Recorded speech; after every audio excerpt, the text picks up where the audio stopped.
I'm Leor Phillips, host of This Must Be the Gig. We're a weekly podcast that documents everything about the world of live music, speaking with choreographers, costume and set designers, the people who run beloved venues and festivals, and, of course, speaking with musicians about that one gig that changed their lives. Get your peek behind the curtain at consequenceofsound.net, Apple Podcasts, or wherever you listen to your podcasts.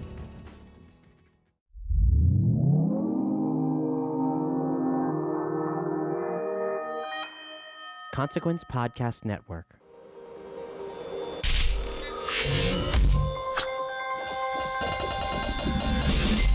Hey, welcome to another edition of Kyle Meredith with the interview series presented by WFPK at WFPK.org, Consequence of Sound, and the Consequence Podcast Network. Always grateful to all of y'all who check in every single week. New interviews every Monday, Wednesday, and Friday release, so thanks for checking us out over and over again. If you're not subscribed, let me make it easy for you, actually. If you're really into hearing artists talk about their work, if you're a music nerd, this is a podcast for you. Hit the subscribe button wherever you're listening from right now. Anywhere at all, but that also includes Apple Podcasts, Spotify, even YouTube, if that's more your speed over there. And we'll do the heavy lifting for you with notifications for every single new interview. I'm Kyle Meredith. Today, my guest, Lisa Loeb, one of the great all-time singer-songwriters, is back with a new record called A Simple Trick to Happiness. It's being billed as her first adult album in about 6 years. If you follow Lisa's career, she actually does a lot of children's albums, and for the past few, that's where she's kind of concentrated. So she's back with A Simple Trick to Happiness, and we're going to talk about how this record's, as she'll tell you, a bit of a life examination, where she is these days. I point out to her that the first lyric that we hear on this is, "Should I be happy?" That really kind of sets a tone for a lot of ways that this could go. The piano also plays a bigger part than usual on this record, which begs to question, does that offer a different direction than what's usual for her own songwriting? We'll hear about the nostalgic feels that we get from the 70s vibes of some of the songs, the sardonic humor of a song like I Want to Go First, about wanting to die before your loved one, so you don't have to deal with the grief, as well as the importance of co-writing in her career. Then we'll turn that clock back in 1995. That was when Lisa Loeb and the Nine Stories released the album Tales. This, of course, the major label debut that came off the success of her song Stay from the Reality Bites soundtrack, a record that spurned its own hit with Do You Sleep? So we're going to hear about that time in her life, how she celebrates that record, and how important was Do You Sleep to her career? A song that really proved that she was here, and I am absolutely aware of the pun I'm about to make, to stay. So let's go ahead and get into it, talking about the new record, A Simple Trick to Happiness. It's Kyle Meredith with Lisa Loeb. Hey, it's Lisa Loeb calling. You're back with a new record called A Simple Trick to Happiness, which I absolutely love. And I got to tell you, I don't know the word I'm looking for here. I wrote down these songs are even more in the pocket than usual, which is not a question, and I think it's a compliment. I think so. But I don't like the part the unusual. I'll agree, it's been a really big focus of mine over the last 25, 30 years. I mean, I've been writing songs since I was 6 years old, and songs with lyrics since I was in probably 8th grade. And when I started off, I really wanted to hide my feelings and my actual personal experience from others, but at the same time express it in some way, but hide the actuality, hide the fact, so that it was mysterious, I listened to a lot of mysterious music growing up, like Jimi Hendrix and Led Zeppelin and Cure, and very abstract, not always knowing exactly what they're talking about, and that's what I wanted to do. But as I experienced more songwriting and more songwriters and worked with a few different people, I realized that the part I didn't like about some people's songwriting was that they wore their heart on their sleeve, and I felt like there was not a lot of depth in that. It was just like a journal entry. That being said, I've learned that my biggest goal is to write from where I am and still craft so that it's not just a journal entry. It's not anything close to a journal entry. It's still very, very personal, and that's my goal, and I feel like that's what I was able to do for this record, was to really write things from where I am now. And it still has elements, hopefully, of mystery and things that are abstract and poetic enough where they really feel like a song and they sing like a song, but also where when people hear it, they know what I'm talking about. I play a lot of live concerts, and I see people's immediate responses to certain songs. And songs that they've known for a long time that are on my older albums, they really like them, and they listen to them, and they connect with them. But to play new songs where people can connect with them immediately, that's a goal of mine. That's something that in the moment when I'm performing live, it's something that really, it makes me feel like I've succeeded as a songwriter. Well, it definitely comes across all of that on here. I mean, when I first heard, Skeleton, when I first heard This Is My Life, and I think, to clarify the usual line right there too, it's, it has been, this is being billed as, the first adult album in a few years, and I know the last one, even Lullaby Girl, was sort of skirting the line that it could be for anybody, but this is definitely, and I think that's, I don't connect to the children's songs, in the same way that I would connect to these, and I think that's what I mean by that, because when I listen to Skeleton and This Is My Life, I can tell that you are talking about something very specific, regardless of if I know what it is, but I'm getting something from it really instantly. Well, that's exciting. I will say I've learned a lot from making children's music.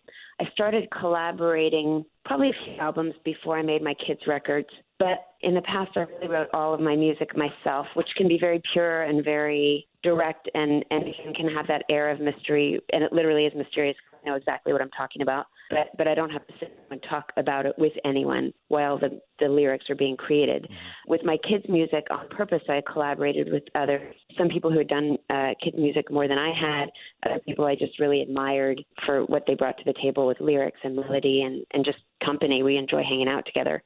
But the practice of sitting in a room and discussing what the topic is going to be and what's important to us and what message we want to send that might appear in a story, like we wrote a song in my album Feel What You Feel about school, and it's really meant to be an encouraging song about reminding kids they can do it. You can do it. You can do this. This is a little complicated, but you can do it. This might be a little daunting, but you can do it. And we were taking from the tradition of a lot of kids storybook writers who write at a grown-up level, but things might appeal to people in their own experiences as young people. But anyway, having to sit in a room and figure out what you're going to write about definitely focuses a song. And so to take that and to put it into a grown-up record where I can sit with writers that I want to work with and say, hey, you know what? I had this relationship in my life, and to me it was so important. It was a friend, and it was so important, and it meant so much to me. But in retrospect, I don't know if they ever even really cared about me, or and that's something that just finding the most emotional hot spots that still stick with you, even though there's of course bigger things like the way the world is going right now. But talking about your own personal emotion and your own personal stories, to be able to sit and focus and figure out what am I talking about? How can I best express this? And all work together. That kind of focus you get from collaborating with others, I think translates into songs that are a little bit more focused and easier to understand. Again, hopefully not too simple, but just they communicate something. And with so many of these songs being piano-driven, I guess, does that lead you in a different direction than you would usually go with how you write the song? Oh, definitely. When I was growing up, that was my first instrument, was piano, like a lot of kids. I used to take 2 lessons a week, one for theory and one for, classical reading and performing. And then I also got encouragement from my piano teacher to write instrumental music as well. My older brother's a classical pianist and a conductor, and he sort of he went all the way with it. I mean, he's serious. Even when we were young, he was doing a lot of competitions and winning a lot of competitions. And piano is a lot louder than piano can be a lot louder than acoustic guitar. And I was able to sort of tuck myself away into a room and quietly play guitar as a shy teenager, whereas the piano is usually out in the living room. So I sort of went into guitar as my main instrument to write. Plus, a lot of the music I liked to listen to growing up was based in guitar and electric guitar, like David Bowie and The Police. But that being said, I still use the piano.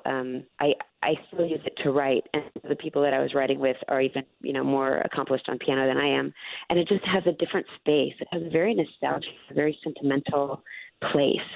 It feels like you're in the heart. I don't know what it is. And also I think on this album, between the piano and also working with Rich Jacks, who's a producer I work with a lot, we co-produce a lot of music together.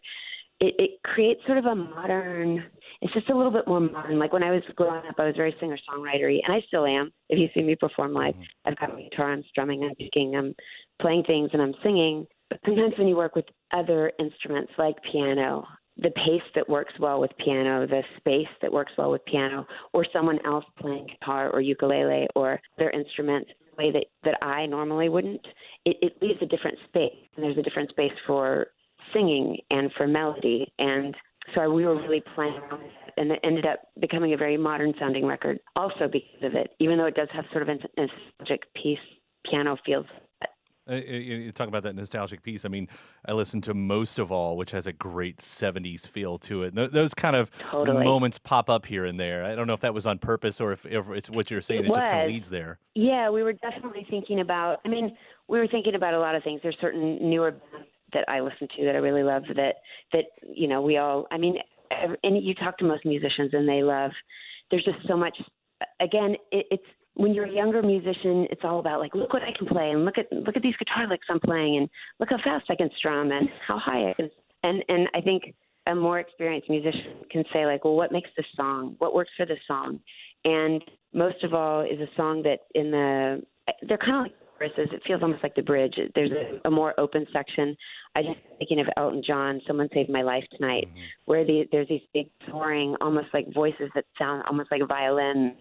But it really does capture the song and the feeling and the question I'm asking in the song, which is, how is it out there? In the song, Most of All, I go between singing very detailed lyrics of all these things that remind me of someone. It's a non-romantic kind of love song.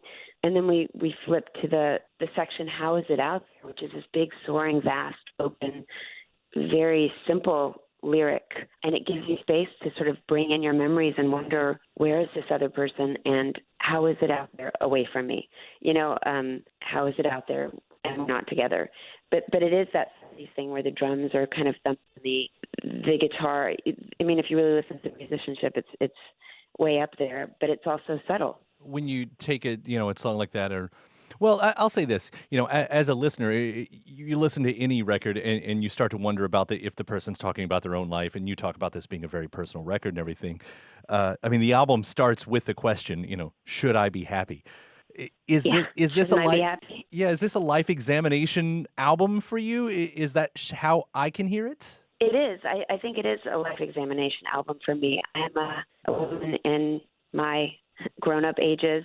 I've got young children. I've been a professional musician for over 25 years, and I have a number of other businesses. I'm a working mom who's a creative person who's going through things in my life, and I think this is how I feel, and this is where I am, and I think it's on the head. It's on the head. It's a personal album. It's where I am. But like I said, I tour a lot. I'm out there a lot, and also with social media, I'm in touch with my fans and people a lot. And I feel like that's where our community is. That's being able to tell that story. Other people want to hear that story. They have that story. We all have different versions of this story, and there's some kind of satisfaction and peace when you can even talk about things that are frustrating you or difficult. Well, it's also funny when you kind of flip that all on its head, too, because you can take a track like I Want to Go First, and that's a good bit of fun. Yes, that one is sardonic. My parents, when they heard that song, they're like, they heard some early mixes, and they said, you can't, they called me, they sounded very concerned. They're like, you're not going to put that song on, are you? And I said, I am, because it's a song, it talks about all the different ways that you'd rather die first than your other significant other dying for you.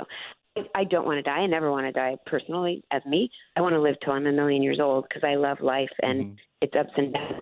But I explained to them, remember that feeling like in college or something where you were so in love, you can't even imagine, or even not humorously. Like there's so many people in our lives that we love so deeply. It's kind of a that no one ever wants to die. But that being said, also style of the song, I think of it as Edward Gorey. Like it's sardonic and it's got a sense of humor about it. Of course you're not going to be eaten by zombies. Come on. I thought, I can't name another song or many songs, at least off the top of my head, that kind of had that kind of playing on it. I think the closest was maybe There Is a Light That Never Goes Out, that sort of kind of strolls that line of death and love at the same time in that way. I loved it anyway. It's a great song.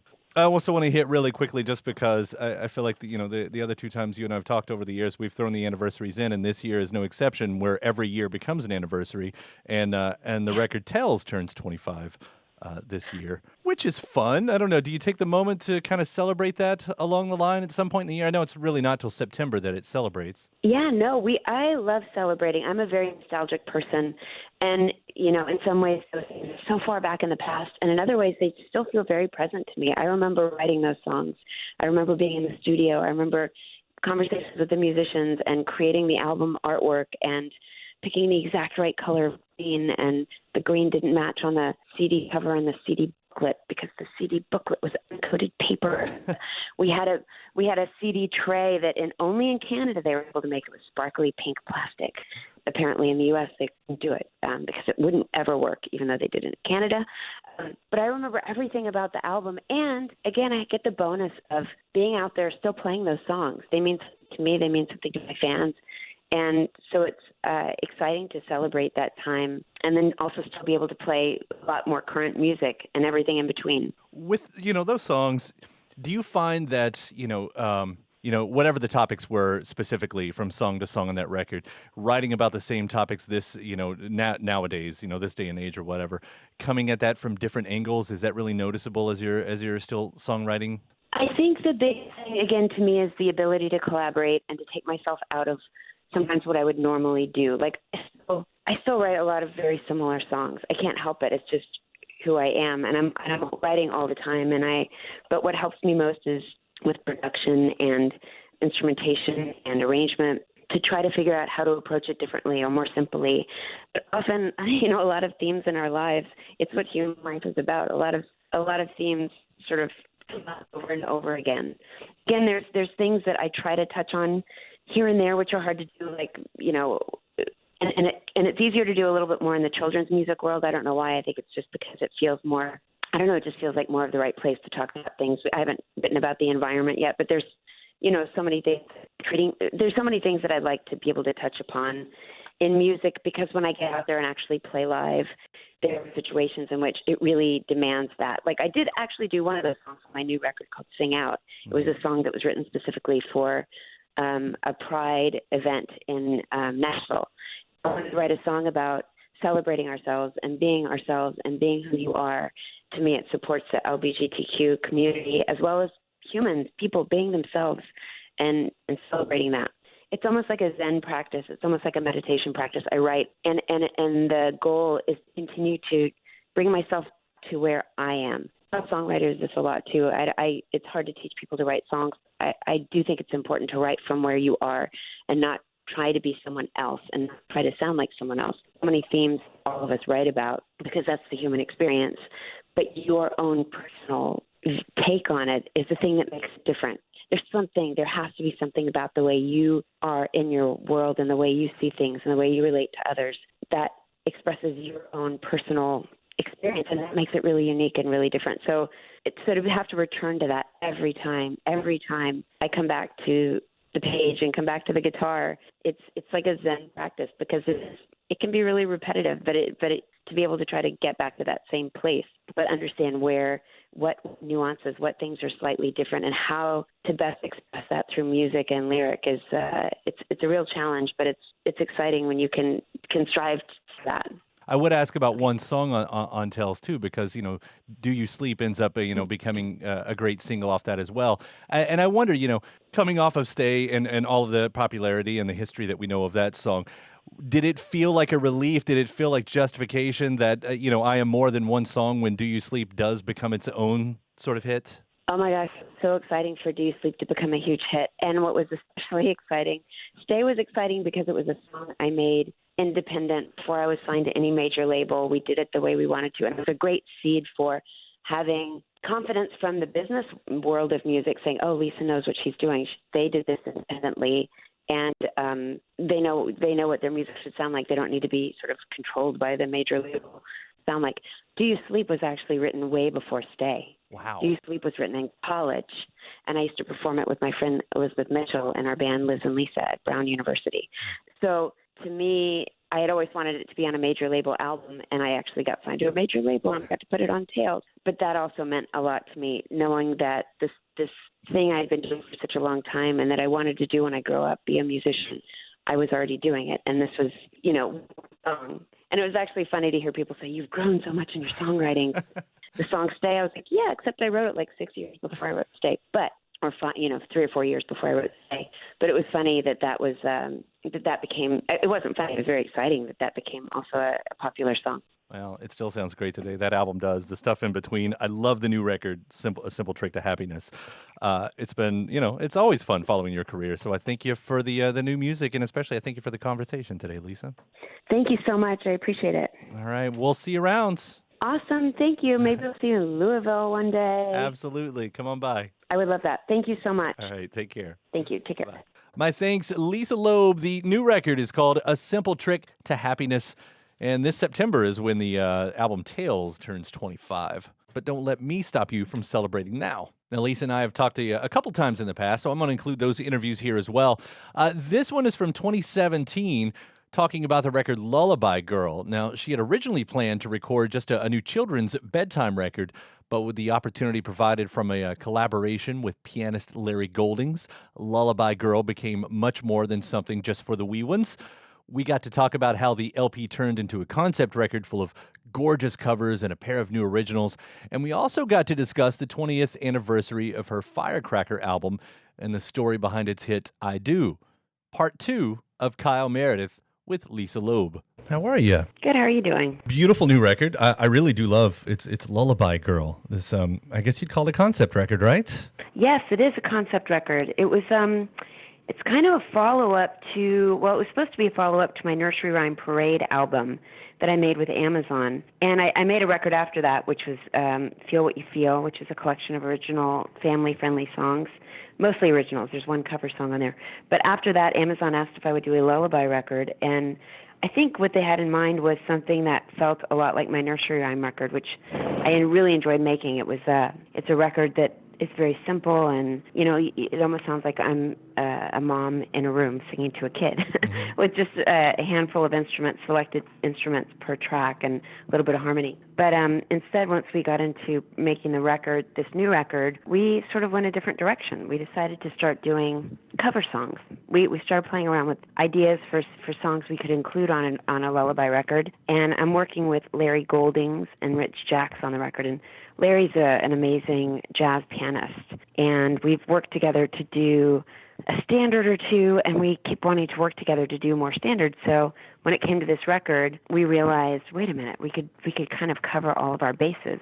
So we started putting Dream a Little Dream and songs that fit thematically, and we ended up doing songs from a bunch of different eras that fit well thematically with the concept of lullaby, but it's not exactly your baby record. No, this is a record that I put on sort of thinking, because of the title and everything, that it was going to be one of, more towards the kid album things, but no, it's not. I mean, I'm sure my kids would love this. My kid is 10. I don't know if he will let me play him anything at this point, but but I certainly, like, I've listened to this record a bunch. It become more than just a kid's record instantly, which is kind of an interesting trick that you just pulled off with all of this. Yeah, I'm really excited about it, because it really is that kind of record that it's not just for kids. It really isn't for kids. I said this before in some interviews, but I think it's a good image, which is when you go to the restaurant with your kids, it's a restaurant without a kids menu, but I think the kids are going to be able to eat some of the food. They're going to enjoy it also. Yeah. But, it's not chicken fingers and mac and cheese. Right. It's just real. It's real music, Yeah, well, I mean, of course, the interesting thing about it is all these songs do work as lullabies, and I would have never thought of some of these in that context. I mean, when you first hear Be My Baby, and I go, oh, right. But, yeah. I mean, and lots of them sort of make sense, but I tell you, Don't Stop is the one that really caught me off guard. Like, I never would have considered that one in this context. I agree with you, and I actually wasn't super open to doing that song when my collaborator suggested it.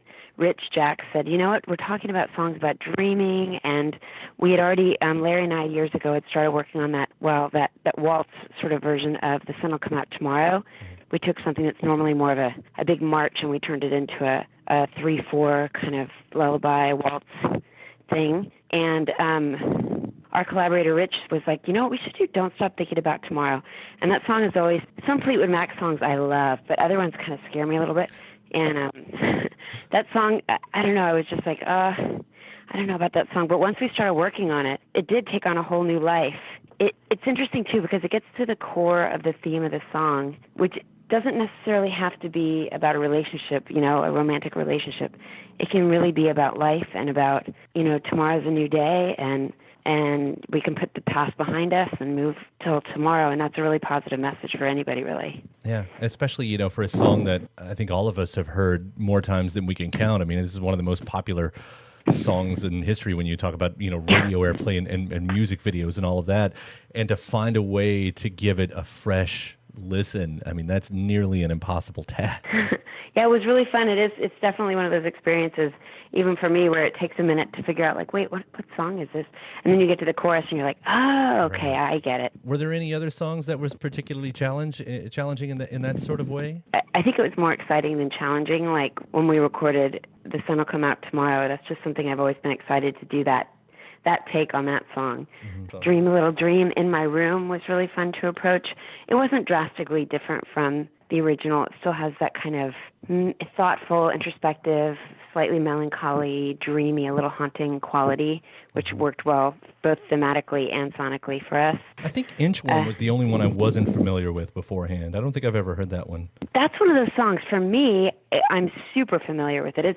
It's like the ABCs for me. Like ever since I was a kid, I watched the movie Hans Christian Andersen, and Danny Kaye sang the song, and I've always been really intrigued and loved when the two parts of the song overlap. The part that's the math problems, which the kids sing, and the kids sing it with Danny Kaye in the movie as well. We wanted to do that, which could come off as being kind of a kiddie, kind of child type of thing, but it's really just more of a texture and a feeling, again, a little bit haunting, a little bit like thinking about the past, more than kids singing. Mm-hmm. But anyway, it's just so familiar to me that I was excited to do that. But yeah, for my collaborators, they didn't really know the song, and they thought, oh my gosh, it's so weird when all of a sudden these voices are overlapping and the melody's really strange. No, it's cool. But, yeah. Yeah, for me it was kind of commonplace. Yeah. But I was excited to do that song too, because also, then you link together the standards, which I think of that as like a standard. You can connect the dots with that, and A Dream is a Wish Your Heart Makes, which is from Cinderella, which feels a little kitschy because it's a very old-timey song, and we did it with a celeste, which is very magical, a Disney-sounding instrument. I mean, that's golden era Disney right there. That's like, when the songs, like every song they wrote was just this, and I'll use the word magical. It seems like cliche when you're talking Disney, but every song they wrote was super magical. Yeah, the lyrics about, your dreams, and that you can make your dreams come true, and these like bright visions of your dreams coming true just because you're having them. And then also the instrument selection. And then you also have songs, we go into a little bit warmer place with Ooh Child, which is a different era as well. And even though it's kind of, it's done in a lullaby way, we did try to pick up on the subdivision of the rhythm with the drums. And we got an amazing drum player, Jay Bellerose, to play with us. Oh, yeah. Who, over the last 3 years, I've seen him play with. I met him when he started off playing with Paula Cole. They were both at Berkeley together. And then I've seen him play with Ray LaMontagne and Robert Plant and all kinds of people. So he just has such an amazing vocabulary when he's playing, as far as bringing out the traditional sides of some of the drum beats, but then adding something a little bit different and a new approach as well. There are two originals on here as well, with Close Your Eyes and Lullaby Girl. Were they written specifically with this set in mind, or? Actually, Close Your Eyes was written. We sat down with a list of songs that we wanted to record, or that we thought we had a longer list, but we started paring it down, and we really wanted to write some ourselves. And at the time, we were still thinking along the lines of standards. Mm-hmm. So we wanted to write something that sounded like a standard, which is why we chose certain images. And again, it was not geared towards kids. It was just trying to write sort of more of a standard song. And then we were going to write another one, and I thought, you know what? I recorded a song, or I wrote a song with my friend Cliff, who I collaborate with a lot. And I was visiting Nashville. It might have even been around that trip in Kentucky. It was a few years ago. It was like probably within the last 5 years. And I got to Nashville, and I went to go visit Cliff's studio, my friend Cliff Goldmacher's studio, just to check it out. And we thought, we should write a song. I was going to look at the studio, and then I decided to call my daughter and wish her good night back in Los Angeles. And I thought, we should write a song. We're in the studio. So we wrote a song right in that moment of me just wishing my young daughter good night, and that sort of sweet again, melancholy, intimate moment, and that was Lullaby Girl. And so I said, we should look at that song, and it fit really well also within the album concept. It's funny, the words I have written under the song on my notes here is "it fits really well." Because when I heard the album, I heard it as a whole, and I wasn't reading the liners at that point. So all I assumed was these were other covers that you were doing. They were standards, and I didn't know the difference. They could have been. They sounded, as all the rest of the songs. And you talk about wanting to write songs with that in mind, them being standards, and both of these, like, you knocked it out of the park on that. They both. Oh, that's sound so cool. Like yeah. We also, I think the placement, especially since you listen to them in order, when we place the songs, I always like there to feel like there's a variety of songs on a record. But part of the placement of the songs, Lullaby Girl comes near All the Pretty Little Horses, which has a little bit of a not country, but kind of Americana feeling about it. Mm-hmm.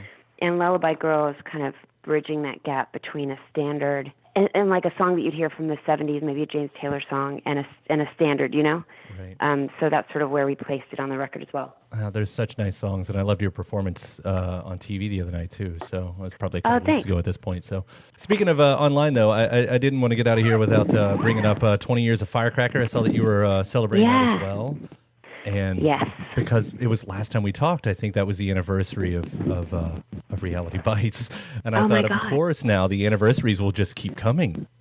I know. I just asked my assistant who helps me with some of the social media stuff. I said, "Well, you got to get all these anniversaries together because it's fun to celebrate. When songs used to hit the charts, or when they were on the radio, or whatever. There's a lot of different things to celebrate. So we got to keep a handle on all that." I was kind of wondering, as you look back on that, and I don't know if you have looked back on that much, 20 years ago with Firecracker, is there anything that comes to mind? Because I know that was sort of like the big follow-up. I mean, there was probably a lot of importance put on that, maybe. No, that was a really big deal. I was, it's funny, I still look at albums that way. I'm working on a new grown-up record now, but at the same time, still I want people to hear the Lullaby Girl, and things go by much more quickly now. There's with the internet and digital media and the ability to get songs without having to drive to the record store or hear it on the radio. But I feel like as a musician, the songs still need more time to exist and breathe before the next round of songs or events or whatever people are focusing on comes next. So I've been listening back to Firecracker, and it was kind of still almost like a freshman record for me because I still had songs on there that I'd written before I got signed to the record deal, as well as new songs. I always wanted to put some of those songs on a major label record, and so when I first started making records when I was like in college, I started writing songs a lot earlier before that, but I started making full-length records in college with my friend Liz Mitchell. We had a band, and that's when I first started doing it. And I would sort of, as soon as we collected enough songs to make a record, we would make a next record. And so it's like some of those songs were still from the collection of songs of the prior record. And then I wrote new songs, and so it still felt very fresh and new. And I was really excited about putting an orchestra on a bunch of the songs. And I did have a weird deal with the song "I Do," which ended up being the single. Mm-hmm. I thought I was done with the record, and then the record company did that old thing where they tell me, "Oh, there's no single. You got to go back and write songs," basically. Right. And I was so annoyed. I thought everything was there, and it was really annoying to hear the record company say that, especially after having the success with the song "Stay." And I always feel like I know better. I'm like, I know better. I know how to make records. I don't need like a record company man telling me what to do. But so I went ahead and took the challenge, and I sat and I wrote "I Do," and that ended up being the single. I still don't know if it's because the song was better than anything else or just because they decided that was the single. Right. But anyway, that was the song, and that was the song that was promoted, and that was the song that went on the radio. And it's about the record company.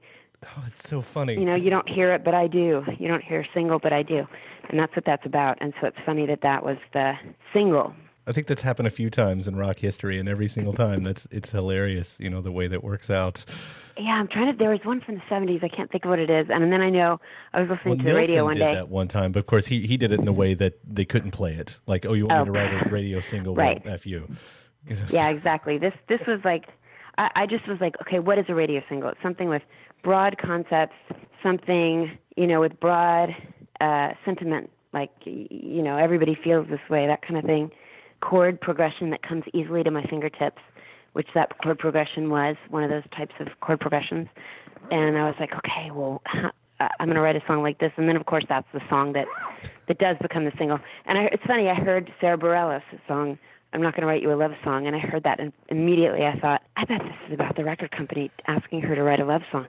And it turns out it is. That's what that song is about. That's amazing. Hidden in plain sight. Yeah, anything that can give you strong emotions, though, I will say it did teach me that it doesn't necessarily matter where the emotions come from. Mm-hmm. You can write that's the best place to tap in, is even if, it doesn't have to be, it doesn't have to be what it seems to be, but it's good when it comes from someplace strong. Yeah, well, I'll tell you, that record has aged extremely well, and you can't say that about every record that's been around for 20 years. So, thank you. Well, it was really important to me and to my co-producer, Juan Patino. We were huge fans of, like, Steely Dan and all these bands that were classic, that took every single note and every breath and every beat very, very seriously. So we were trying to, that was sort of our world, and I'm glad that it's held up. That makes me feel good. And I love this new one, too. I can say the same thing about Lullaby Girl. I've really enjoyed listening to it so far, and I'm sure I'm not done with it yet. So. Oh, good. Well, continue to spread the word. I really appreciate it. Will do. Thank you so much, Lisa. This was a lot of fun. Thank you. I look forward to seeing you guys in Louisville again sooner than later. Yeah, come back anytime. Thank you. All right, take care. Take care. Bye. Thanks a lot. Bye. Lisa Loeb from a 2017 interview discussing that record Lullaby Girl and the 20th anniversary at that point of the Firecracker record. Now, part 3 takes us all the way back to 2014. Lisa had made a stop in Louisville, Kentucky here, and had been spending that tour, at least the last few months of that tour, celebrating the 20th anniversary of her breakout song, Stay, I Missed You, and the moment it hit #1 on the charts. So we got to revisit the era of Reality Bites, find out what the guy from that song is up to, as well as her career on TV, and plenty more. It's part 3 of Kyle Meredith with Lisa Loeb. Hi. How are you? I'm good. How are you? I'm great. It's great to see you here. Thank you. It's great to see you. I know this whole year has kind of been like, I don't know, it's an anniversary year for you. Yes. For better or for worse, because there's nothing that really reminds you of time like an anniversary. I love anniversaries. I like celebrating. Yeah. So, yeah. Yeah, and so what we're talking about here at 1994, the big single, Stay, changes the world. Definitely changed your world, at least. Yeah. Yeah, it's the 20th anniversary of Stay going to #1 on the charts, which is really exciting. I can't believe it's been 20 years. It has been. Do you ever feel like, though, because of that song was so big and it's still, I'm sure the royalties are still there on that song because it's still everywhere on radio and everything. Does it ever seem like you have to be tied to that decade? Maybe at times you don't want to, because people associate you and that song and that movie, right, Reality Bites, with that moment. And it feels like it would be always there, like pulling on you. Well, it's always there, but I wouldn't say it's like pulling on me in a negative way. It's more, I think as a musician, especially now that I've been doing this for over 20 years, that was when the song was on the radio, but I've been doing this for such a long time, even before that, I think I appreciate the fact that there is even that one song that people really connect to. And I know there's bands that I listen to that I have certain songs that I connect to. Sometimes it's multiple albums, which of course is the best, but even having a song or 2 songs or 3 songs that someone connects to, that makes them continue to be interested in what I'm doing now, it's awesome. I have so many friends who are musicians, and it's an interesting business. It's interesting to be able to get out there. Everything is a little bit different now because you have a little bit more direct contact with fans and ability to really get out there on your own independently. Which works well for me. I've always been sort of independent like that, but even still with that, it helps to have something extra, and having a song on the radio at all ever is just an amazing experience. Like, it's literally enabled me to travel around the world and connect with so many people. It's incredible. But I guess I just hear about some artists who are like, when you haven't made it, and you're like, man, I would love that one hit, and then you hear about some of the artists who get that hit and they start to resent it because they never, quite reach that height. And you've had great songs throughout your entire career, but I know for a lot of people, they resent their hit. That's a sad way to live. It's a very sad way to live. Yeah. So you never really had to deal with any of that. Like, you never got to that part, like, well, I've got to play Stay again tonight. No, I totally am so grateful for my fans who really want to hear that song, and there's a handful of other songs they always really want to hear too. Again, it's just such a great connector. It's such a great way to connect to an audience. people have really great memories associated with it. Some of them are sad memories, but they have strong memories associated with it. And sometimes it's a combination of sad and humorous, like all their 7th grade girlfriends used to all sing this song at slumber parties, or you see it. It really stood out to me when I saw the way they used it in the TV show Orange is the New Black. There was a very sentimental side to it and very sweet side, that all these women were brought together and they all had a memory of the song. At the same time, it was kind of humorous because here they are in prison, where time has stood still in a way, wearing their orange jumpsuits.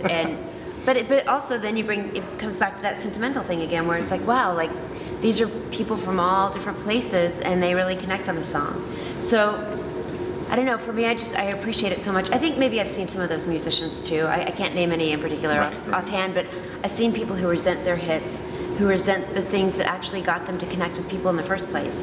And that just doesn't seem fair to the songs. It doesn't seem fair to themselves, like to live such a negative life surrounding something that should be a celebration, And you can see how you've embraced it. I mean, the last record you put out, you had a song called The 90s on it. Yeah, and it's about how I love the 90s. I don't want to go back, but I love the 90s. I love talking about it, looking at pictures about it, talking about memories. I talk to lots of fans after shows, and they tell me all the things that happened to them when they were little or when they were in college listening to this song, Do you ever go back to, it was kind of famously about a breakup with a boyfriend. Right. And do you know where that boyfriend is nowadays? You guys still keep up? It wasn't a breakup, it was an argument. And Okay. he and I are really good friends. I just went to his wedding. We worked together for years, so yeah. It's his anniversary too. Yeah, it is his anniversary. We actually celebrated the 20th anniversary of the song going to #1. Oh. So it was something we worked on together. We had been recording together forever, and we dated for many, many years. Yeah. So beyond that, okay, so we got that part. You have become this amazing entrepreneur for your career. So there are the records, then you do the kids' records. You take over television. You had two. Well, you had two. 2 TV shows. Yeah, it's hard enough to get one. I mean, anybody pitching a show, you have to go through the ringers just to get it on the TV, and you end up having 2 of them. When did it become a thing where you said, I don't have to just be a musician? Or maybe it was even a thing where he's like, if I want to survive as a musician in the 2000s, you have to do more, because I think you do have to do more. I think it was just, I felt like in the early 90s when I started out, there was such a stigma about doing things other than your main job. Like if you wanted to act or there was some other project you were interested in, people sort of looked at you as a dilettante and they didn't take your music seriously. Now things have totally changed, and you see most musicians have lots of things they're interested in. Some people are at varying levels of like huge success with other projects they're doing. But now, we were in Detroit the other day, and an old friend who I knew from New York City in the olden days, he has 3 restaurants. That's awesome. Back in the 90s, you might think like, oh, I don't know, like you'd see those behind the scenes VH1 shows, you're like, they opened a flower store? Like, I don't know about that. Now it's like amazing, like you can have a bunch of businesses and do whatever you love. At a certain point, opportunities kept coming up and I kept looking for things that I wanted to do.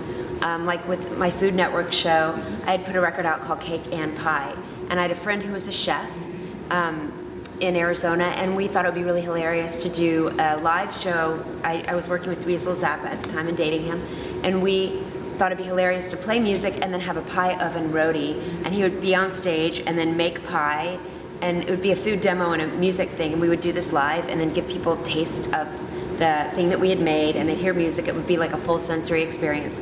And the record company was like, they didn't want to put any money into it. And it was crazy. So we went, and one of our agents at the time had a relationship with a production company who'd worked with the Food Network. So we went into the Food Network and had a meeting and said, look, we've been doing this. It'd be awesome if you could plug this little event thing that we're doing into one of your shows. But instead, they were so enthusiastic about our enthusiasm for the Food Network, for learning about cooking, for restaurants, and how food fit into our lives, that they said, you guys should do a show. So it was just like following, what I love to do, and it's just continued in that way. Yeah. Could you see yourself doing TV again? Definitely, yeah. I really enjoy doing it. Yeah. It's really fun. I'm going to be doing some radio hosting and something I did back in high school. I had a radio show for 3 years, so. College radio? High school radio, actually. Radio. Yeah, FM radio. Okay. We had a high school FM radio station. Can you believe it? It's going to be taking my job. And I was like station manager. I know. So I really enjoy doing that. I've done a kids radio show that I hosted, Kids Authors. It was for grown-ups, but it was about kids and different different age children's literature, and I interviewed authors.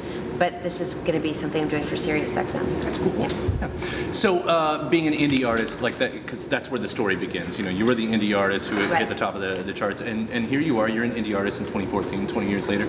Similar or different? It's really similar. It's different in that it's not just about collecting names at the end of a show so you can send out little postcards to let them know where you are next. It's much more intense. And in a way, like right now I'm sort of changing what I'm doing because of the way I'm able to get music to fans.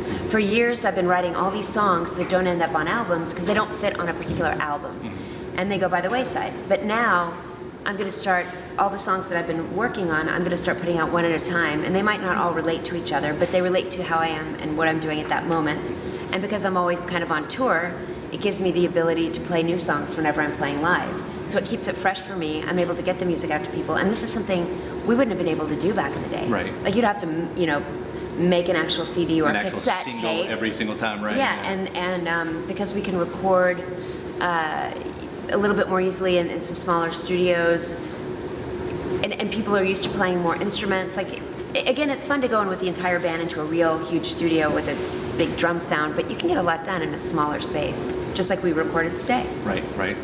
Look how it all comes back around. I know. Well, it's all about like just continuing to do what you do and getting it out there, and just trying to be on top of all the details. It's a little tough because you have to be like an entire business, and most of us don't have an entire office building.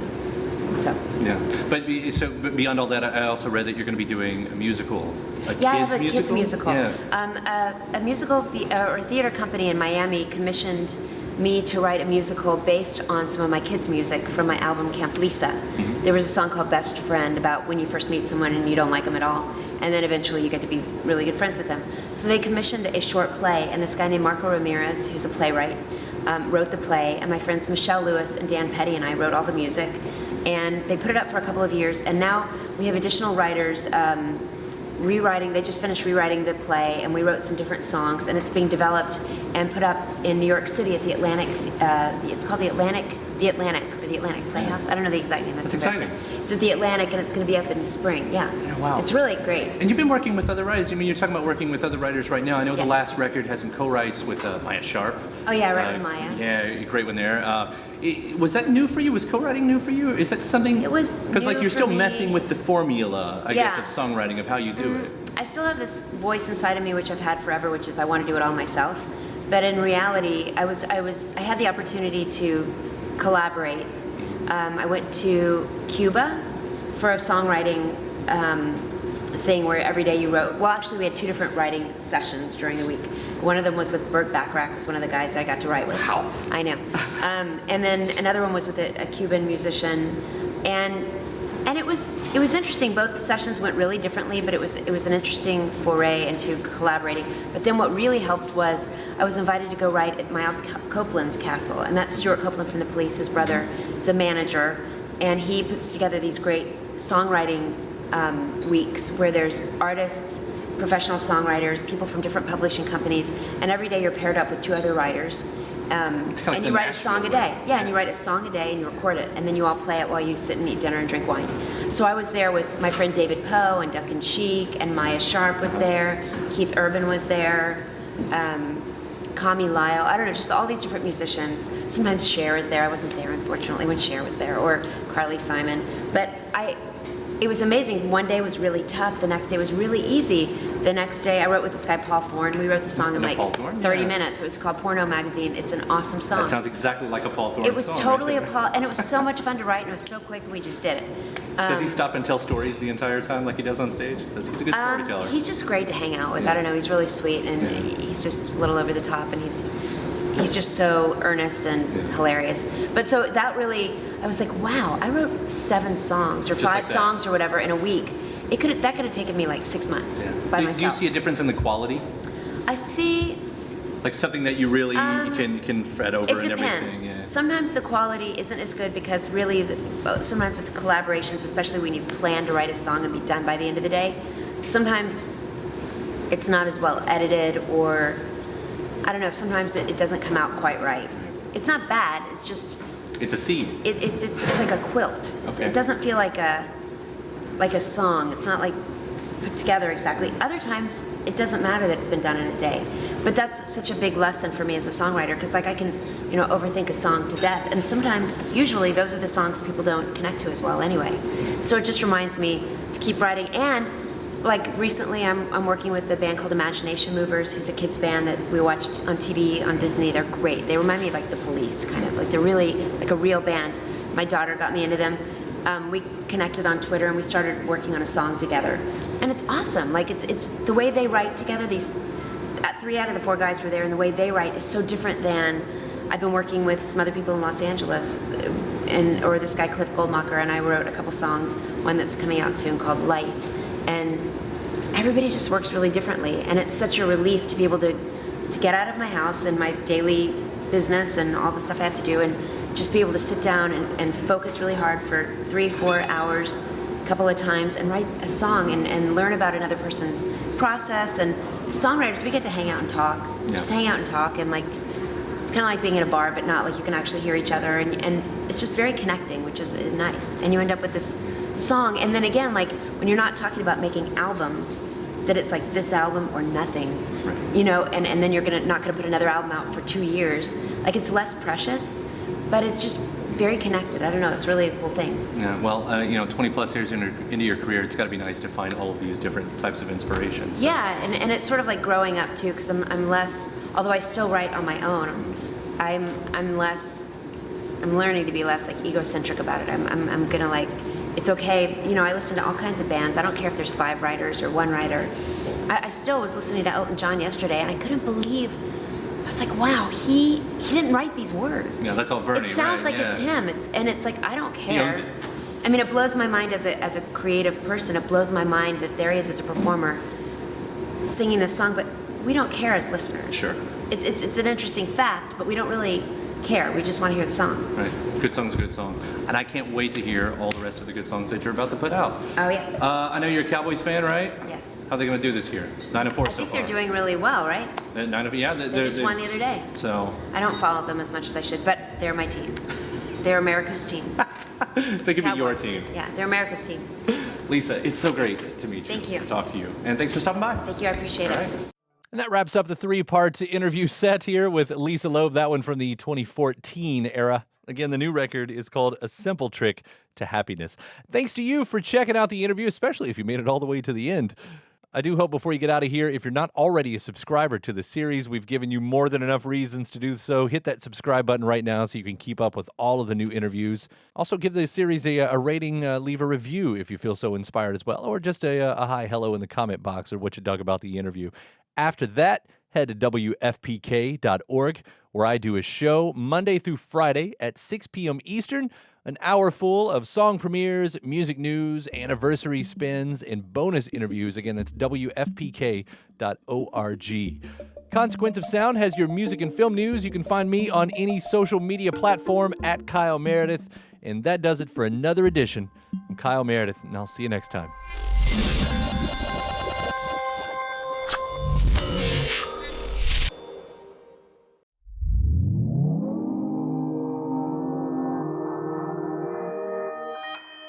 Consequence Podcast Network. It's like when I was late once to my friend's party in Santa Monica, but there was no traffic, so I had to like brag about how there was no traffic and how it was only 15 minutes, but I was still late. But it was like a rabbi getting the hole-in-one on a Saturday. It was still not right. It's easy to hear your favorite artist on WFPK from wherever you are. Listen on your smart speaker, live stream from our website at WFPK.org, from Louisville Public Media.